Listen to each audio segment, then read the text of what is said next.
నమస్తే, welcome to Aadya media. నేను మీ స్వర్ణ. ప్రస్తుతం మనతో పాటు ఉన్నారు సినీ క్రిటిక్ విజ్ఞాన్ గారు. హలో విజ్ఞాన్ గారు. ప్రస్తుతం నాగబాబు గారు కత్తి పట్టిన కొన్ని అంటే ఏదైతే శాంతి ధర్మం ఇవన్నీ నశిస్తాయో అప్పుడు హింసే మార్గం అంటూ ఒక పోస్ట్ పెట్టారు ఇన్స్టాగ్రామ్లో. సో ప్రస్తుతం నాగబాబు గారు ఆ కత్తి పెట్టిన పోస్టర్ ఏదైతే ఉందో అది తీవ్ర దుమారం రేపుతుందనే చెప్పచ్చు. మీరేం చెప్తారు?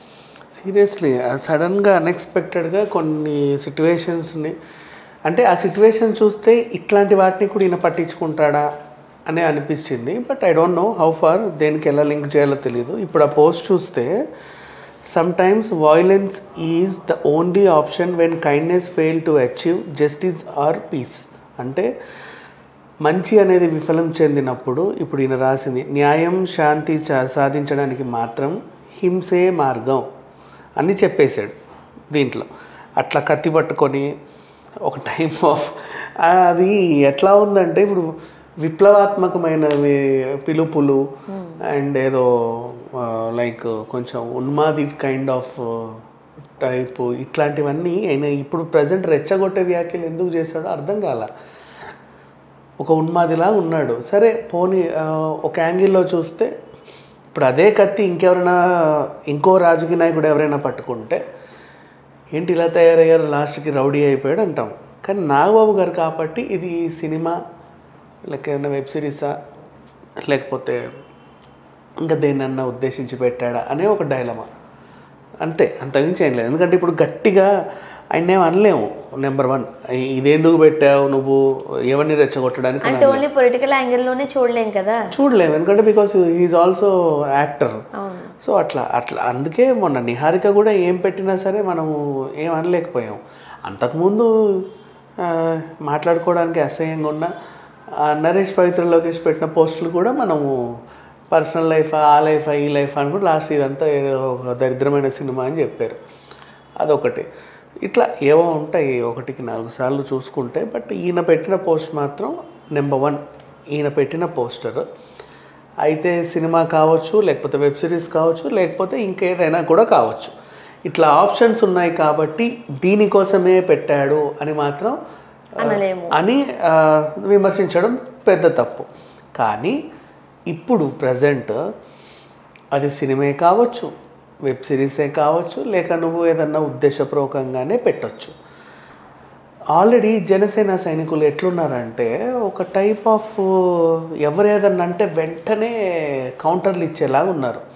నిన్న ఉస్తాద్ పోస్టర్ రిలీజ్ అయినప్పుడు అటువైపు ఏమైందంటే పూనం కౌరు ఇది ఇట్లా కాదు, కాళ్ళ దగ్గర ఉండడం కాదు, తలపైన ఉండాలి అన్నట్టుగా చెప్పుకొచ్చారు.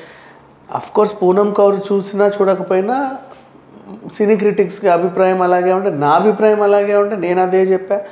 అండ్ ఈవెన్ చాలామంది అన్నారు అదే విషయం. అండ్ నెక్స్ట్ ఇప్పుడు రామ్ గోపాల్ వర్మ గురించి తీసుకుంటే ఆయన రాజకీయాల్లో ఆయన మాట్లాడే మాటని ఆయన వ్యతిరేకించి పోస్టులు పెట్టాడు. అఫ్కోర్స్ అది ఆయన మాట్లాడిందే ఈయన చెప్పాడు, కొత్తగా ఈయన మీద ఏం క్రియేట్ చేసి కూడా చెప్పాల.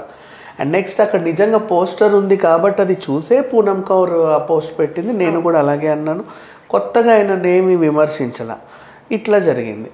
సో ఈ రకంగా వెళ్తే మేబీ ఇప్పుడు మేము ఎంత శాంతి. అండ్ ఇంకోటి కూడా చెప్పాడు నాగబాబు వీళ్ళ జన సైనికులకి, మీకు ఎవరికి ప్రశ్నించే అధికారం లేదు, బాస్ ఏం చెబితే మీరు అది వినండి, అలాగే నడుచుకోండి అని మొన్న చెప్పాడు. అంటే ఇదేంటంటే ఒక కైండ్ ఆఫ్ నియంత టైప్ కనబడుతుంది. అంటే ఇప్పుడు వీళ్ళు జనసేన వచ్చింది ఎందుకు, వీళ్ళ మెయిన్ మోటివ్ ఏంటి, ప్రశ్నించడం కోసం మేము వచ్చాము అని వచ్చారు. అంటే మిమ్మల్ని ఎవరు క్వశ్చన్ చేయొద్దంటే ఎట్లా?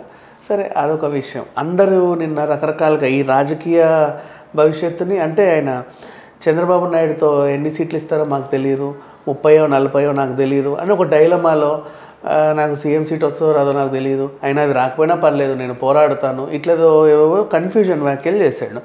అందరు నోరెళ్ళ పెట్టి చూశారు, ఏం మాట్లాడాలో అర్థం కాల. దాన్ని అవకాశంగా తీసుకొని వైసీపీ వాళ్ళు కావచ్చు, లేకపోతే రామ్ గోపాల్ వర్మ లాంటి వాళ్ళు కావచ్చు, రకరకాల మంది విమర్శలు చేశారు. అదొక వే. అంటే ఇక్కడ 2 రకాల మాటలు వస్తున్నాయి. ఒకటి క్లారిటీ లేదు జనసేనానికి, అందుకే ఇలా మాట్లాడుతున్నారు అని అనుకోవాలా, లేదు అని అంటే పదవుల కోసమో సీట్ల కోసమో కాదు, నేనంటూ నెగ్గితే అసెంబ్లీలో నా వాయిస్ వినిపించగలను అండ్ ఖచ్చితంగా ప్రజల వైపు నేను పోరాడగలను, నాకు ఇవే ముఖ్యం, ప్రజలే ముఖ్యం, సీట్లు పదవులు కాదు, ఎలా తీసుకోవాలనేది 2 వర్షన్స్ మనము అప్పుడు నువ్వే ఇండిపెండెంట్గా నీ నియోజకవర్గం నుంచి పోటీ చేయి, గెలిస్తే గెలువు, అసెంబ్లీకి వెళ్ళు, నీ వాయిస్ వినిపించు. ఎవడొద్దన్నాడు? రాష్ట్రం అంతా తిరగడం ఎందుకు? అన్ని నియోజకవర్గాల్లో నేను ఉన్నానని చెప్పడానికి. బేసిక్గా అందరికీ నేను ఉన్నానని చెప్పడం కోసం తిరగాలి కదా. అఫ్కోర్స్, అంటే నువ్వు అసెంబ్లీకి వెళ్ళాలి, నువ్వు ఒక్కడవే గెలవాలంటే నీ నియోజకవర్గం చాలు నీకు గెలవడానికి. రాష్ట్రం అంతా అవసరం లేదు నీకు, అక్కడంతా ఓట్లు పడవు. నువ్వు నిలబడేది ఇక్కడి నుంచి. నువ్వు రాష్ట్రం అంతా ఎందుకు తిరుగుతున్నావు అంటే, నేను రాష్ట్రంలో అన్ని చోట్ల నుంచి పోటీ చేస్తాను, నా క్యాడర్ మొత్తం ఉంది, నేను ఏదో చెప్తాను, నేను సీఎం క్యాండిడేట్ని. ఆ విధంగా ఆయన కూడా సీఎం క్యాండిడేట్ అని చాలాసార్లు చెప్పుకున్నా, ఇది కూడా ఉంది. సో ఈ వేరియేషన్లో చూస్తే ఇప్పుడు జనసేనకు మాత్రం నిన్న ఆయన మాట్లాడిన దానికి అటు రాజకీయ వర్గాల్లో విమర్శలు ఎదురయ్యాయి. నిన్న రిలీజ్ చేసిన ఉస్తాద్ భగత్ సింగ్ పోస్టర్ని కూడా దేశభక్తి లేదు నీకు అనేసి అది కూడా విమర్శల పాలైంది. ఇది ఒక వెర్షన్. నెక్స్ట్ అదే టైంలో పలానా ఒక ఛానల్లో ఎవడో ఒకడు రామ్ చరణ్ తేజ మీద ఏదో పిచ్చి పిచ్చి మాటలు మాట్లాడినందుకు, వాళ్ళ ఆవిడ గురించి వల్గర్ కామెంట్ చేసినందుకు వాడిని ఏదో 4 తన్నారు, వదిలేద్దాం. సో ఇట్లా ఒకే రోజు కొన్ని రేర్ ఇన్సిడెంట్స్ జరిగేసరికి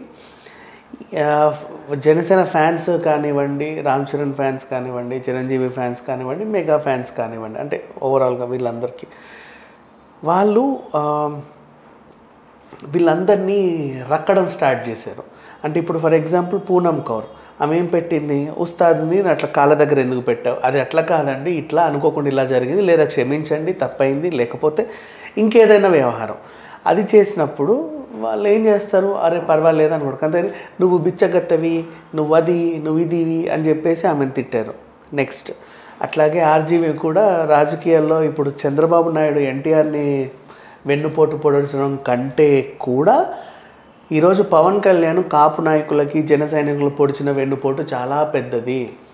ఆయనకు అసలు క్లారిటీయే లేకుండా ఇక్కడికి వచ్చి మిమ్మల్ని అందరినీ కన్ఫ్యూజ్ చేశాడు, ఆయన చంద్రబాబు నాయుడుకి అమ్ముడు పోయాడు లాంటి వ్యాఖ్యలు ఆయన అంటే ఆ వెర్షన్లో మాట్లాడాడు. సో అట్లా ఉండేసరికి వీళ్ళందరూ వెళ్ళి ఆర్జీవి నువ్వు బిచ్చగాడివి, నువ్వు ఒక సైకోవి, నువ్వు అదివి, నువ్వు ఇదివి అన్నారు, అంతే తప్ప వ్యవహారం మాట్లాడలా. నెక్స్ట్ అట్లాగే రామ్ చరణ్ తేజ వదిలే, అంతకుముందు గరికపాటి గారు కూడా ఏదో మాట్లాడినందుకు చిరంజీవి గారిని, నాగబాబు గారు నువ్వు ఆ పార్టీ ఈ పార్టీ ఏ పార్టీ వాడైనా అన్నట్టుగా ఒకటి రాసుకొచ్చాడు. అంటే ఎక్కడ సిట్యువేషన్ అయిందో ఆ సిట్యువేషన్ని డిఫెండ్ చేస్తే అక్కడ తప్పెవరిదనే తెలుస్తుంది. ఇప్పుడు అక్కడ ఫోటోలు దిగడానికి ఈయన 4గురితో వెళ్ళాడు, ఆయనేమో హర్ట్ అయ్యాడు. ఇక్కడ ఆయన కూడా అర్థం చేసుకొని ఉంటుంది, ఎందుకంటే ఆయన ఎన్నో పెళ్ళిళ్ళు పెడాకుల దగ్గర కూడా ఉపన్యాసాలు ఇచ్చాడు.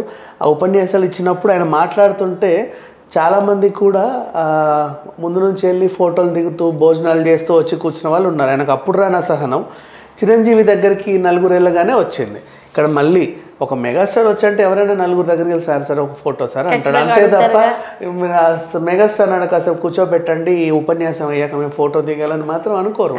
ఇవి కామన్గా జరుగుతూ ఉంటాయి. దానికి కూడా ఆయన ఒక టైప్ ఆఫ్ విమర్శ అనేది ఇచ్చాడు.